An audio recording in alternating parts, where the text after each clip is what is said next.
حضرات کل کون سے سورہ تلاوت میں آئے تھے، یاد ہے آپ کو؟ بولیے. ہاں 3 سورہ تلاوت میں آئے تھے. بہت کم آواز آئی، پھر بھی غنیمت ہے جو بھی ہے. سورہ نور، سورہ فرقان، سورہ شورا. نور کے معنی روشنی کے ہیں، فرقان کے معنی دو ٹوک بات کہنے والی کتاب، شورا شاعر کی جمع. آج 3 سورہ تلاوت میں آ رہے ہیں. ایک سورہ نمل، نمل کے معنی چونٹی کے ہیں. سورہ قصص، قصص قصے کی جمع ہے. اور ایک عنکبوت، العنکبوت مکڑی کے بارے. یہ تمام سورے مکی ہیں. آج کے جو سورے ہیں اس میں جو پیغامات ہیں، خدا کی قدرت کی نشانیاں، رسالت اور آخرت پر یقین دہی اور تیاری، یہ جو ہے نا تھوڑے مضامین آئیں گے. حضرت سلیمان کا ایک واقعہ ذکر کیا گیا ہے. چونٹی، اس سورے کا نام چونٹی ہے. چھوٹی چھوٹی چیزیں ہوتی ہیں، اس سے اللہ تعالیٰ بڑی نصیحت دیتا ہے. ایک مرتبہ ایک چونٹی نے اپنے دوسرے چونٹیوں سے کہا، اے چونٹیوں، اپنے اپنے سوراخوں میں گھس جاؤ، سلیمان کا لشکر آ رہا ہے علیہ السلام، کہیں وہ لشکر تم کو رون نہ دے. یہ کہی ایک چونٹی نے اپنے چونٹیوں کو. حضرت سلیمان علیہ السلام کو اللہ تعالیٰ نے جو انعامات دیے تھے، جو معجزات دیے تھے، ان میں پرندوں کی بولیوں کی زبان سے واقف تھے، اور جو ہے بڑی سلطنت بھی دی تھی انہیں. جن وغیرہ ان کے ماتحت میں تھے. یہ چونٹی کی بات کو آپ نے سنا، سننے کے بعد آپ مسکرائے. اس کے بعد آپ کی زبان سے جو لفظ نکلے ہیں قرآن نقل کیا ہے. اس ایک میسج یہ ہے، ایک بڑی چیز غیر معمولی ملتی ہے تو انسان کے اندر غرور آ جاتا ہے. میں بھی کچھ ہوں، میں بھی کچھ کہنا چاہتا ہوں، میرے علاوہ کوئی نہیں ہے. لیکن انسان کو اللہ تعالیٰ پیغمبرانہ مزاج بتانا چاہتا ہے کہ ایسی بھی نعمتیں ہو. حضرت سلیمان علیہ السلام کو اللہ نے یہ وہ انعامات دیا کہ وہ چونٹیوں کی زبان کو جانتے تھے، چونٹیوں کی بات چیت کو سنے اور مسکرا کر کہنے لگے، اے میرے رب، مجھے اپنے قابو میں رکھ، اور میں تیرے اس احسان کا شکریہ ادا کرتا ہوں جو تو نے مجھ پر اور میرے والدین پر کیا ہے. اے پروردگار، میں ایسا عمل کروں جو تجھے پسند آ جائے، اور اپنی رحمت سے مجھے اپنے صالح بندوں میں داخل فرما دے. یہ حضرت سلیمان کی پیاری دعا ہے. حضرت سلیمان کو ہدہد کے ذریعے قوم کا پتہ چلا کہ وہ سورج کی پوجا کرتی تھی. پھر ہدہد کے ذریعے حضرت سلیمان کو اس قوم کو اسلام کی دعوت دی. وہاں کی ملکہ نے اپنے دروازوں سے مشورہ کر کے اطاعت قبول کیا. ملکہ نے حضرت سلیمان علیہ السلام کو اپنے سفیر کے ذریعے سے ایک ہدیہ بھیجا، ایک تحفہ بھیجا. حضرت سلیمان علیہ السلام نے اس تحفے کو واپس کر دیا.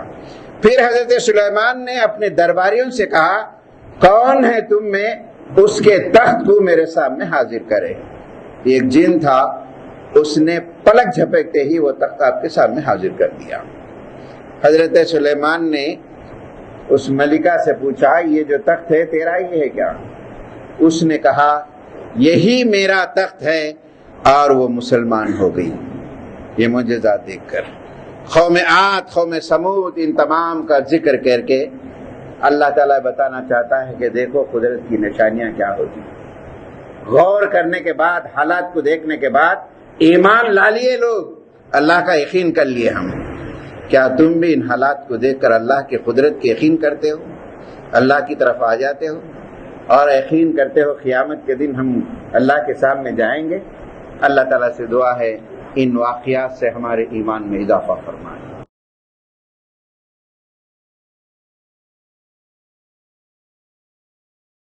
بسم اللہ الرحمن الرحیم. سورہ نمل کے آخری آیتیں. زمین اور آسمان کا پیدا کرنا، ساری مخلوقات کی پرورش کا انتظام کرنا، آسمان سے پانی کا برسانا، کھیتوں کا اگانا، زمین میں دریاؤں کو جاری کرنا، بے قرار کی پریشانی کو دور کرنا، خشکی اور سمندر میں رات کی تاریکیوں میں راستہ دکھانا، مخلوقات کی نسل کو چلانا، یہ سب اللہ کے اختیارات میں ہے. اے انسانوں، ذرا غور کرو، یہ کام اللہ کے علاوہ کوئی کر سکتا ہے؟ پھر اس ہستی کے سامنے کیوں نہیں جھکتے ہو؟ ذرا زمین میں چل پھر کر دیکھو، اب سے پہلے جو قومیں قیامت کی منکر رہیں، ان کے اخلاق و کردار کی تباہی نے ان کو کس طرح تباہ و برباد کر دیا۔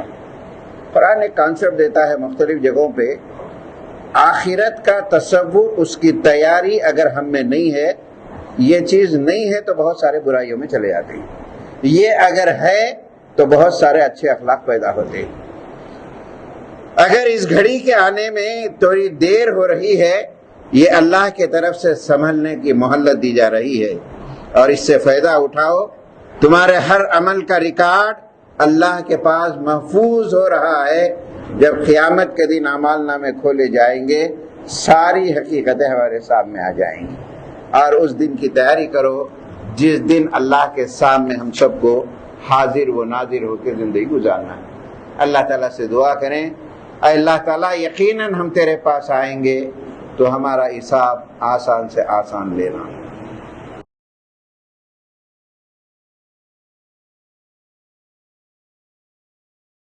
بسم اللہ الرحمن الرحیم۔ سورہ قصص یہ مکی سورہ ہے، مکی سوروں کے آخری سوروں میں سے یہ سورہ ہے۔ نبی کریم صلی اللہ علیہ وسلم کو ظلم و ستم ہونے لگا، ہجرت کے احکام آ گئے، تو ہجرت سے پہلے نبی کریم صلی اللہ علیہ وسلم خانہ کعبہ گئے۔ خانہ کعبہ کے سامنے کھڑے ہو کر بہت دیر تک بہت روئے نبی کریم صلی اللہ علیہ وسلم، اور روتے ہوئے خانہ کعبہ سے خطاب کر کے فرمایا، اے مکہ تو بہت مجھے عزیز ہے، پیدائشی مقام تھا، ہر آدمی کو محبت ہوتی ہے اس سے۔ اے خانہ کعبہ تو بھی بہت عزیز ہے ہمارے لیے، میں یہاں سے جانا نہیں چاہتا ہوں، یہاں پر مجھے جانے پہ مجبور کیا جا رہا۔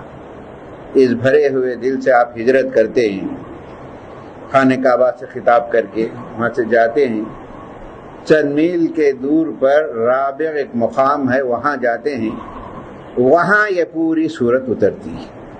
یہ پوری سورت جو ہے مکی دور کے آخری سورتوں میں سے۔ اس کے مضامین بہت اہم ہیں، تفصیلی بھی ہیں، اور تھوڑے چیزیں جو ہے اس میں ذکر کیے گئے ہیں، اس سے ایک نتیجہ بھی نکلتا ہے۔ وہ دیکھیے، خدا کی مشیت کے خلاف کسی کی بھی چال کامیاب نہیں ہوتی، اللہ کا اپنا ایک فیصلہ ہوتا ہے۔ دیکھیے مثال دی گئی، فرعون نے اپنے تخت و تاج کے پلٹ جانے کے ڈر سے پورے ملک میں لڑکوں کو قتل کرنے کا قانون نافذ ہوا، جہاں لڑکا پیدا ہوتا تو قتل کر دیا جاتا تھا۔ اللہ کی مشیت کیا تھی؟ موسیٰ پیدا ہوئے، پرورش اس کے ہی دربار میں ہوئے، اور دودھ پلانے کے لیے ان کی ماں بھی وہاں پہنچ گئی۔ یہ اللہ کی مشیت ہے، ذرا غور کرو انسانوں۔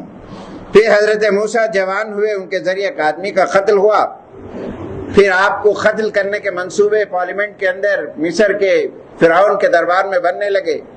ایک مومن آدمی ایمان لا چکا تھا، اس نے حضرت موسیٰ حکم دیا کہ تم یہاں سے چلے جاؤ، مدائن کی طرف گئے۔ مدائن میں جانے کے بعد وہاں پر جو ہے حضرت شعیب سے ملاقات ہوئی، پھر بکریوں کو چرانے، پانی کا معاملہ وہ سب پیش آیا۔ حضرت شعیب کی لڑکی سے آپ کی شادی ہوئی، اور واپس ہوئے، طور گئے، وہاں پیغمبری ملی، اور پھر دعوت کو پیش کیا فرعون کے سامنے۔ فرعون نے انکار کیا۔ یہ پورے واقعے کا نتیجہ کیا ہے؟ کیا بتانا چاہتا ہے قرآن؟ آج کے دور میں کیا بتانا چاہتا ہے؟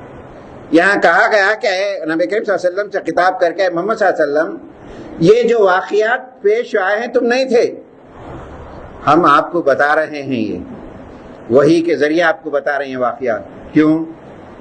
اس روئے زمین پر قیامت تک جو آدمی داعی کی حیثیت سے اٹھتا ہے، حق کا اعلان کرتا ہے، اللہ کی دعوت پہنچانا چاہتا ہے، اس کی زندگیاں مشکلات سے گزریں گی، مشکلات ہوں گی۔ ہر دور میں فرعون نہیں، آج بھی فرعون بھی ہے، حامان بھی ہے، شداد بھی ہے آج، لیکن یہ تمام چیزیں یاد رکھیے مسلمانوں کے لیے کمزوری نہیں ہے۔ ہر عروج کا زوال ہوتا ہے، ان کا بھی وقت آیا ہے۔ بڑے بڑے فرعون چلے گئے ہیں، یہ بھی چلے جائیں گے دنیا سے، لیکن ہمارے لیے کیا ہے؟ ہمارے لیے ان فرعون کا، ان حالات کا، اس ملک میں جو حالات گزر رہے مسلمانوں کے لیے، اس کا مقابلہ کرنے کے لیے ہمیں موسیٰ جیسا کردار پیدا کرنی چاہیے۔ یہ فرعون کے مقابلے کے لیے قرآن پہ جمے رہنی چاہیے، اور یہ سوچنا چاہیے یہ دنیا عارضی ہے، یہاں مشکلات ہیں اور مشکلات سے گزرنا پڑے گا۔ ہمیں حق بات کو نہیں پسند کریں گے لوگ، دین کا کام کرنا آسان نہیں ہے۔ آپ مسلمان خیر امت اس کام کے لیے پیدا کیے گئے ہیں، مصائب ہوں گے، پریشانیاں ہوں گے، لیکن یاد رکھیے اللہ کی مدد تمہارے ساتھ ہوگی، بشرطے کہ تم قرآن سے اپنی زندگی کو بدلیں گے، اپنے طرز زندگی کو بدلیں گے، قرآن سے اپنے حالات کو بدلیں گے، یقین جانو کہ اللہ تعالیٰ ہماری مدد کرنے کے لیے تیار۔ حالات سے کبھی نہ گھبرائیں، مایوس ہرگز نہ ہو، اور حالات کیسے بھی آئیں یاد رکھیے اللہ ہمارے ساتھ ہے، بشرطے کہ ہم اللہ کے احکام پہ چلنے لگے، آج بھی ہماری مدد ہو سکتی ہے۔ یہ پیغام اس سورے کے اندر دیا جاتا ہے۔ اللہ تعالیٰ سے دعا کریں کہ اے اللہ ان فرعونوں کے مقابلے میں ہمیں ہمت، ایمان اور استقامت کے ساتھ اپنے دین پر جمے رہ کر مقابلہ کرنے کی طاقت عنایت فرما۔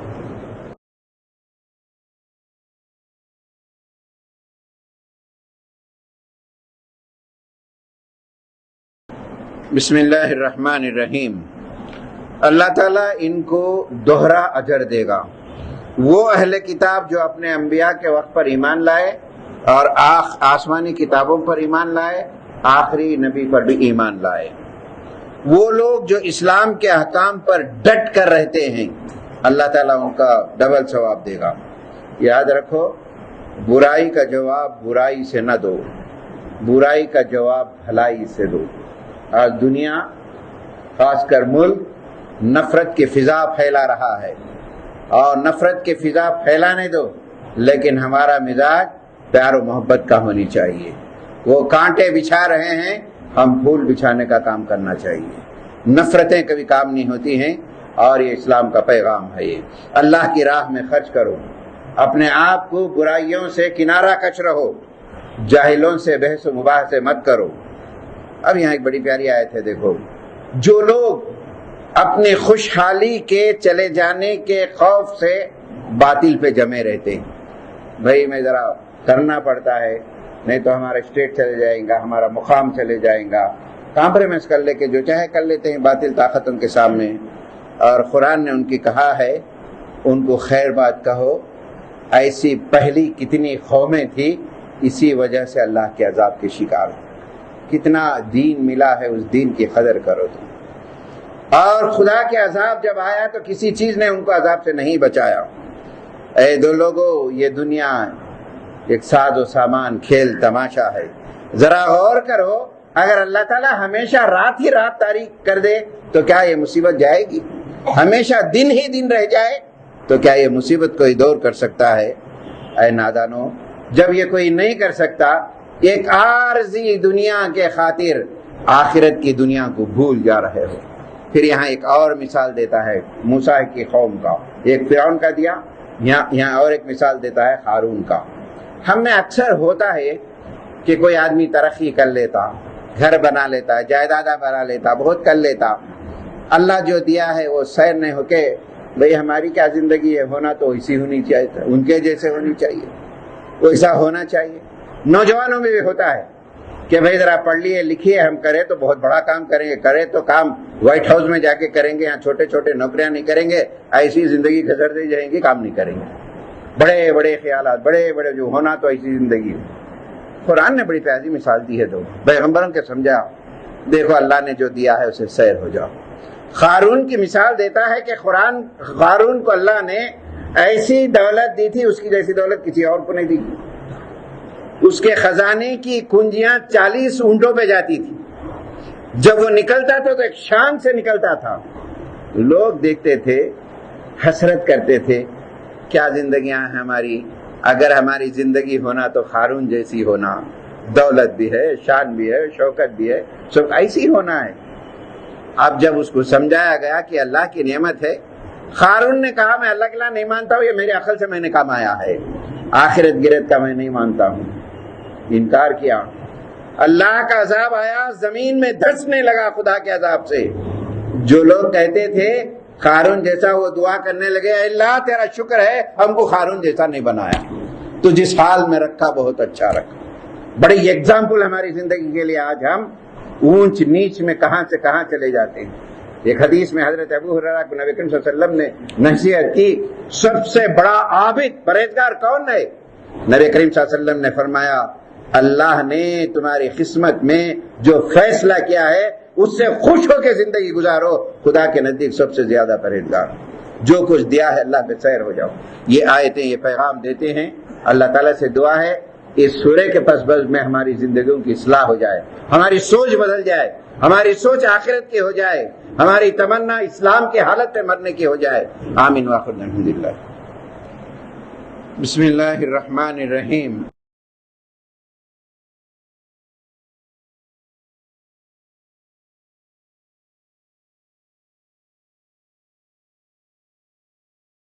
سورہ عنکبوت شروع ہوا ہے۔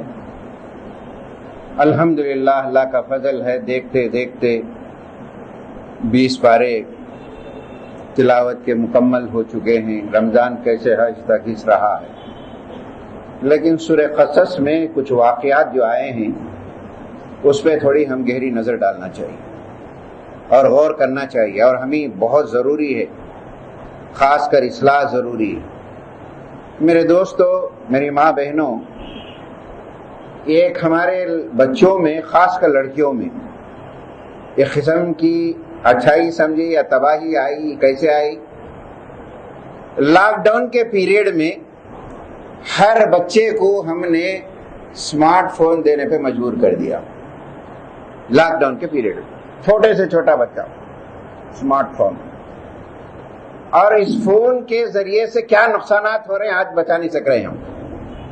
اب ایک چھوٹے بچے کو وہ چیزیں آج معلوم ہیں جو 16-17 سال کے بعد معلوم ہونی چاہیے، اور برائیاں عام ہیں، نکل نہیں پا رہی۔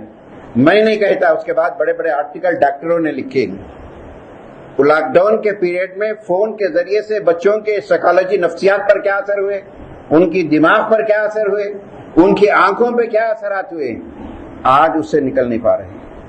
آج ہمارے بچیوں میں، کیونکہ بچیوں کو پڑھاتا ہوں زیادہ، میں تو زیادہ تعلق رہتا میرا، لڑکے بھی اچھے لڑکے بھی ہیں الحمدللہ، خاص کر چھوٹے چھوٹے لڑکیوں میں گھروں میں آپ آبزرو کیجئے کہ ان کی ذہنیت کیا ہے، اور اس وقت ہم بھی کیا ذمہ داری۔ فون ہوتے ہیں، ایک آئی فون ہے، اس کے تعلق سے مجھے آپ کو معلوم نہیں، وہ چھوٹے بچوں کو معلوم ہے، کئی انفارمیشن ان کو معلوم ہے، بلکہ وہ یہ بھی سوچتے ہیں کہ ہمارے ماں باپ ایک معمولی فون دلائے ہیں، ایک بڑا فون 40,000 50,000 کا کیوں نہیں دلا سکتے؟ ہم کیوں نہیں دلا سکتے؟ میری دوست کے پاس 1 لاکھ کا فون ہے، میری سہیلی کے پاس 50,000 کا فون ہے، کیا ہمارے ماں باپ کیوں نہیں دلا سکتے ہمیں؟ یہاں ہم خاموش ہو جاتے ہیں، مجبور ہوتے ہیں، لیکن بہت بڑی ذمہ داری ہے ہمیں ذہن سازی کرنے کی۔ ہمیں بچوں کو بتانا پڑے گا، وقت دینا پڑے گا، باپ اور ماں دینا پڑے گا کہ بیٹے ہماری کمائی کے ڈھنگ الگ ہیں، لوگوں کے کمائیوں کے ڈھنگ الگ ہیں، ہم جائز حدود میں کمانا پڑتا ہے۔ اللہ تعالیٰ کے پاس پیسہ کہاں سے آیا وہ بھی پوچھے، پیسہ کہاں جا رہا ہے وہ بھی پوچھے ہمارے پاس۔ ہم جیسے چاہے نہیں کر سکتے ہیں۔ یہ ذہنیت اگر آپ ہمارے بچوں کو، معصوم بچوں کو جو دنیا جا رہی ہے اس سے واقف کرا کے دین کا دائرہ نہیں رکھیں گے تو یہ بچے دین سے بھی، ہمارے سے بھی بے قابو ہو جائیں گے۔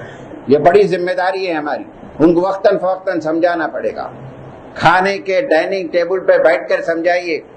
لیکن آج ہمارا ماحول یہ ہے کہ سب مل کر ایک وقت کا کھانا ڈائننگ ٹیبل پہ بیٹھتے نہیں، ہم بیٹھیے مل کے کھائیے، برکتیں ہیں۔